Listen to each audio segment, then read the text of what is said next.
नमस्कार साथियों, स्वागत है आप सभी का द एमएजी क्लास पर। साथियों, आज है 4 नवंबर और 4 नवंबर के मोस्ट इम्पोर्टेंट करंट अफेयर के 10 क्वेश्चन की चर्चा करेंगे और इसके साथ ही इससे रिलेटेड जो भी स्टैटिक जीके होगा उसकी भी चर्चा करेंगे। आप सभी दोस्त क्लास को पूरी देखना और छोटी सी क्लास होगी, 10 से 12 मिनट की क्लास होगी और 10 क्वेश्चन की चर्चा करेंगे। आज की क्लास का जो PDF है आपको वो द एमएजी क्लास ऐप में मिल जाएगा। प्ले स्टोर में जाकर ऐप को डाउनलोड कर लीजिए। क्लास आप पूरी देखना और जो भी क्वेश्चन पूछता हूँ तो उसका जवाब आप है वो कमेंट में ज़रूर दिया करो। और क्लास को आप एक बार शेयर कर दो और चैनल को अभी तक सब्सक्राइब नहीं किया तो प्लीज़ आप सब्सक्राइब भी कर दीजिए। चलो साथियों, शुरू करते हैं अपनी क्लास। आगे जो भी एक्स्ट्रा चर्चा होगी उसकी बातें करते रहेंगे। आज की क्लास का अपना पहला क्वेश्चन है, प्रतिवर्ष अंतर्राष्ट्रीय बायोस्फीयर दिवस कब मनाया जाता है? क्या है? अंतर्राष्ट्रीय बायोस्फीयर दिवस प्रतिवर्ष कब मनाया जाता है? इस क्वेश्चन का अपना राइट आंसर हो जाएगा डी, यानी कि प्रतिवर्ष 3 नवंबर को अंतर्राष्ट्रीय बायोस्फीयर डे मनाया जाता है। इस मंथ की जो भी मोस्ट इम्पोर्टेंट डे होगी वो मैं आपको इस महीने के जो लास्ट करंट अफेयर की क्लास होगी उसके अंदर मैं आपको करवा दूंगा, तो कोई चिंता करने की बात नहीं है। और इसके साथ ही जैसे जैसे होगा चर्चा करते रहेंगे। तो 3 नवंबर को अंतर्राष्ट्रीय बायोस्फीयर डे मनाया जाता है, आपको याद रखना है। क्लास को एक बार शेयर ज़रूर करें आप और क्लास को, छोटी सी क्लास है, पूरी देखें आप ज़रूर। क्वेश्चन नंबर 2 है, हाल ही में धार्मिक पर्यटक को बढ़ावा देने के लिए कौन सा राज्य बहुभाषी माइक्रोसाइट लॉन्च करेगा? यानी कि धार्मिक पर्यटन को बढ़ावा देने के लिए कौन सा राज्य है जो बहुभाषी यानी एक से अधिक भाषा के लिए जो माइक्रोसाइट है वो लॉन्च करेगा? तो इस क्वेश्चन का अपना राइट आंसर है वो हो जाएगा आपका बी, यानी केरल राज्य। केरल राज्य, यहाँ जो धार्मिक पर्यटन को बढ़ावा दिया जा रहा है, यहाँ जो आप देखते हो कि मंदिर अंदिर है वो केरल राज्य में है ज़्यादा, तो इसलिए धार्मिक तंत्र है इसको ज़्यादा बढ़ावा देने के लिए यहाँ की सरकार है वो क्या कर रही है, माइक्रोसाइट बहुभाषी है वो लॉन्च कर रही है। ठीक है, बहुभाषी माइक्रोसाइट लॉन्च कर रहा है कौन? केरल। ये आपको ध्यान में रखना है। उसके बाद में अगर केरल की बात करें तो यहाँ की राजधानी है त्रिवेंद्रम या तिरुवनंतपुरम। ठीक है, यहाँ की राजधानी है। और यहाँ के जो मुख्यमंत्री है उनका नाम है पिनाराई विजयन। क्या नाम है? पिनाराई विजयन, को ध्यान रखना है। पिनाराई विजयन यहाँ के मुख्यमंत्री है और तिरुवनंतपुरम यहाँ की राजधानी है। आज की क्लास का आपका पहला क्वेश्चन है कि केरल के जो राज्यपाल है वो कौन है? केरल के वर्तमान में राज्यपाल कौन है? कमेंट के अंदर बताओगे। तो इस क्वेश्चन का राइट आंसर आपका बी हो जाएगा, माइक्रोसाइट लॉन्च करेगा बहुभाषी केरल राज्य। आगे बात करते हैं क्वेश्चन नंबर 3 की। हाल ही में किसे प्रतिष्ठित केरल ज्योति पुरस्कार से सम्मानित किया गया? क्या है? केरल ज्योति पुरस्कार से किसे सम्मानित किया गया है? इस क्वेश्चन का आपका राइट आंसर सी होगा, टी पद्मनाभन। टी पद्मनाभन को केरल ज्योति पुरस्कार दिया गया है। इनको मलयालम साहित्य, क्या है, इनको मलयालम, ठीक है, इनको मलयालम साहित्य में जो योगदान दिया था उसके लिए इनको दिया गया है। ठीक है, ये आपको ध्यान में रखना है। मलयालम साहित्य के योगदान के लिए टी पद्मनाभन को केरल ज्योति पुरस्कार दिया गया है। और केरल ज्योति पुरस्कार है ये केरल राज्य का सर्वोच्च पुरस्कार है। क्या है? केरल राज्य का सर्वोच्च पुरस्कार है ये भी आपको साथ में ध्यान रखना है। सर्वोच्च पुरस्कार है केरल ज्योति पुरस्कार केरल राज्य का। आगे बात करते हैं क्वेश्चन नंबर 4 की। हाल ही में वर्ल्ड फूड इंडिया 2023 का उद्घाटन कहाँ पर हुआ है? क्या है? वर्ल्ड फूड इंडिया 2023, इसका उद्घाटन कहाँ पर हुआ है? तो आपका राइट आंसर होगा बी, नई दिल्ली। भारत के प्रधानमंत्री नरेंद्र मोदी के द्वारा वर्ल्ड फूड इंडिया 2023 का उद्घाटन है वो नई दिल्ली में किया गया था। नई दिल्ली में कहाँ पर किया गया था? तो ये था नई दिल्ली के प्रगति मैदान पर। कहाँ है? नई दिल्ली के प्रगति मैदान है, वहाँ पर है इसका उद्घाटन किया गया था। ये आपको ध्यान रखना है। इसका राइट आंसर आपका बी हो जाएगा, वर्ल्ड फूड इंडिया 2023 का उद्घाटन नई दिल्ली प्रगति मैदान में हुआ है। बात करते हैं क्वेश्चन नंबर 5 की। हाल ही में किस देश ने पर्यटन को बढ़ावा देने के लिए भारत को फ्री वीज़ा देने की घोषणा की है? बहुत ही अच्छा क्वेश्चन है। फ्री वीज़ा देने की घोषणा किसने की है? तो थाईलैंड देश ने की। आपने पहले अपने करंट अफेयर चर्चा की थी कि श्रीलंका ने भी अपने वहाँ पर्यटन को बढ़ावा देने के लिए भारत को है वो फ्री वीज़ा देने की घोषणा की थी। उसके अलावा इसके साथ में काफ़ी देश थे श्रीलंका ने। हाल ही में थाईलैंड ने भी अपने वहाँ पर्यटन को बढ़ावा देने के लिए भारत को फ्री वीज़ा देने की घोषणा की है। यहाँ के प्रधानमंत्री है सेठिया थाविसिन क्या है, सेथा है सेता थाविसिन है।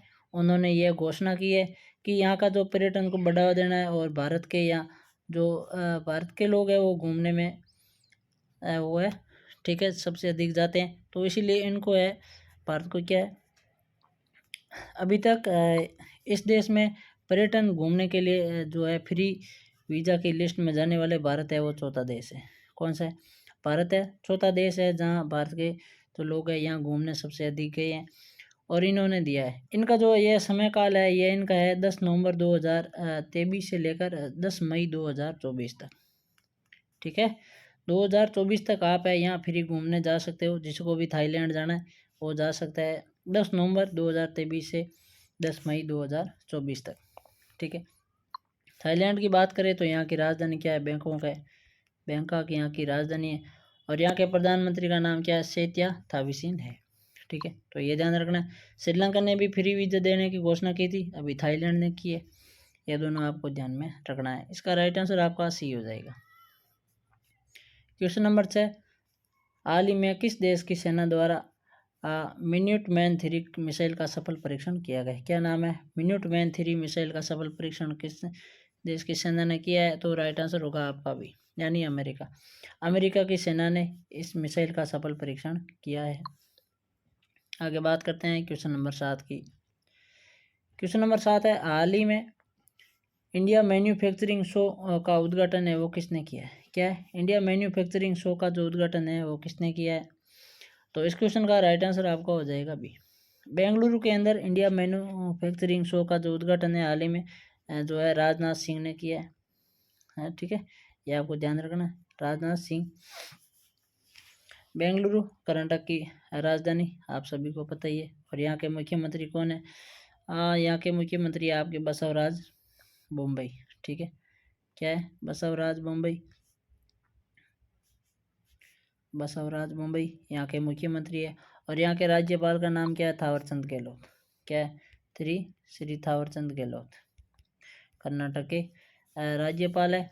और ये बेंगलुरु के अंदर इंडिया मैन्युफैक्चरिंग शो का उद्घाटन रक्षा मंत्री राजनाथ सिंह ने किया है। राजनाथ सिंह क्या है? वर्तमान में भारत के रक्षा मंत्री है। ये भी आपको साथ में ध्यान रखना है।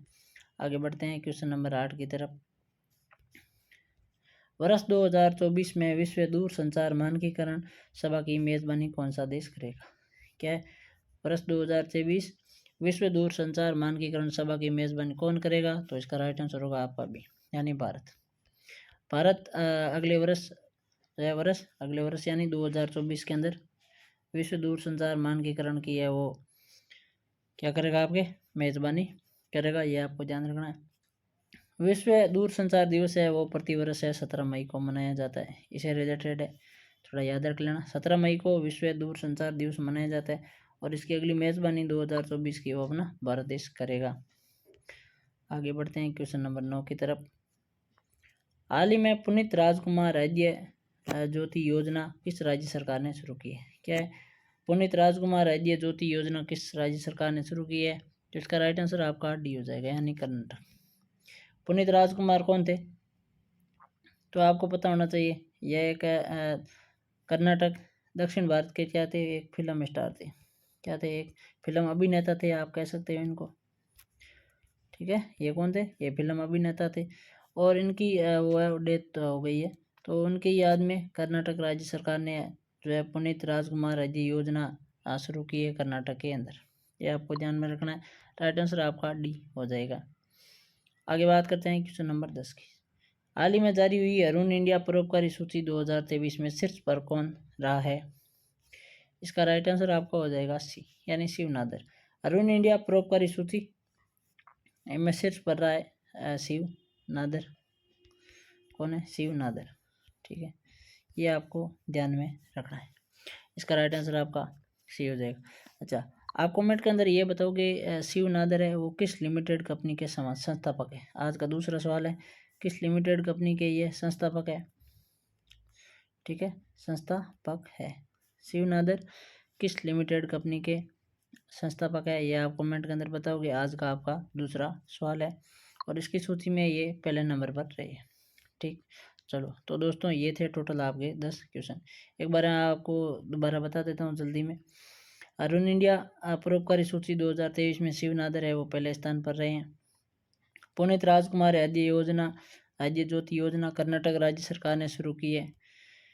उसके बाद में वर्ष 2024 में विश्व दूरसंचार मानकीकरण सभा की मेजबानी अपना भारत देश करेगा। बेंगलुरु में इंडिया मैन्युफैक्चरिंग शो का उद्घाटन है, वो राजनाथ सिंह रक्षा मंत्री ने किया है। उसके बाद में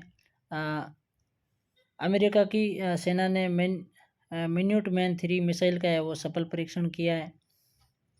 और थाईलैंड ने पर्यटन को बढ़ावा देने के लिए भारत को फ्री वीज़ा देने की घोषणा की है और इसकी दिनांक रखी है 10 नवंबर 2023 से लेकर 10 मई 2024 तक। और यहाँ पर्यटन घूमने में भारत है वो चौथा देश बन गया है। सबसे अधिक पर्यटक है यहाँ थाईलैंड गए हैं, भारत चौथा देश है यहाँ का हो गया है। उसके बाद में बात करें वर्ल्ड फूड इंडिया 2023 का उद्घाटन नई दिल्ली में हुआ है प्रधानमंत्री नरेंद्र मोदी के द्वारा प्रगति मैदान में। उसके बाद केरल ज्योति पुरस्कार है वो टी पद्मनाभन को मिला है और इन्होंने मलयालम साहित्य में वो योगदान दिया है, उसके लिए इनको ये पुरस्कार मिला है। उसके बाद बात करते हैं कि धार्मिक पर्यटन को बढ़ावा देने के लिए बहुभाषी माइक्रोसाइट लॉन्च किसने की है, तो केरल राज्य ने वो लॉन्च की है। और उसके बाद में प्रतिवर्ष अंतर्राष्ट्रीय बायोस्फीयर दिवस है वो 3 नवंबर को मनाया जाता है। तो ये थे टोटल आज के 10 क्वेश्चन। आई होप आपको ये समझ में आए होंगे और आपके लिए हेल्पफुल साबित होंगे।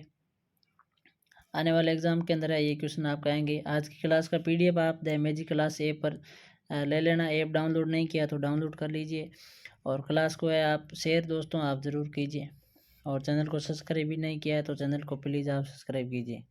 चलो साथियों, आगे की फिर नई क्लास के अंदर मिलेंगे, तब तक आप सभी को जय हिंद जय भारत।